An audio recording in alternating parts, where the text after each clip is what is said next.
La République démocratique du Congo, RDC, fait face à une crise humanitaire sans précédent, particulièrement dans la région de l'Est, causée par les actions des rebelles du M23 soutenus par le Rwanda. Selon un bilan de l'ONU et du gouvernement publié le 27 février 2025, environ 7,8 millions de personnes sont déplacées internes en RDC à cause des conflits dans l'Est du pays, faisant de cette crise l'une des plus graves au monde. Début 2025, les combats ont atteint un niveau de violence inégalée depuis des décennies, exacerbant une situation humanitaire déjà catastrophique. On parle d'exactions, on parle de violence sur les femmes, des filles, sur les jeunes qui sont agressés, qui sont même tués.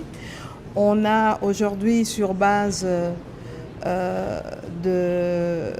des données du ministère de la Santé, plus de 7000 morts enregistrés. Le conflit dans l'Est de la République démocratique du Congo a coûté la vie à plus de 7000 personnes à ce jour, pour une part importante des civils, a déclaré le 24 février 2025 la première ministre congolaise Judith Suminwa Tuluka. La chef du gouvernement a souligné que le seul bilan des crimes du M23 à Goma, chef-lieu de la province Nord Kivu, s'élève à plus de 3000 personnes, dont de nombreux civils. Il faut vraiment qu'on arrête déjà qu'il y ait la cessation de feu, qui est, comme on l'a dit, au niveau des différentes résolutions qui ont eu lieu, notamment aussi celle du Conseil de sécurité et aussi d'ailleurs au niveau d'Addis Abeba, le retrait des troupes rwandaises. Nous, en tant que RDC, on reste engagés dans un dialogue, dans un processus de paix à travers notamment le processus de Luanda. Nous acceptons que nous devons faire notre part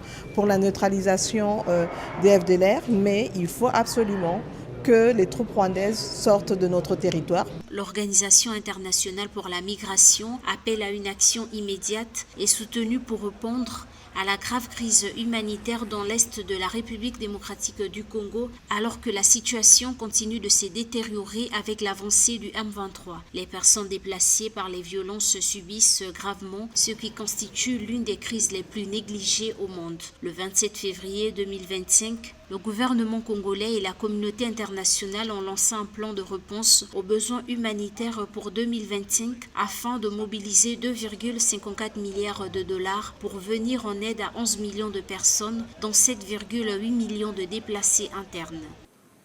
Ainsi, au regard des massacres et des exécutions sommaires qu'ils continuent de perpétrer sur notre sol, nous en appelons à des sanctions dissuasives pour permettre de restaurer l'ordre et la sécurité et protéger ainsi des milliers de Congolais vivant à Goma, Bukavu et dans d'autres localités sous occupation. La République démocratique du Congo, RDC, accuse le Rwanda de soutenir activement le M23 pour accéder aux richesses minières de la région. Ces accusations sont étayées par des rapports d'agences onusiennes qui pointent un appui militaire rwandais au mouvement rebelle. Pour la RDC, le M23 est un groupe terroriste et toute forme de négociation que réclame ce groupe ainsi que le Rwanda est catégoriquement rejetée.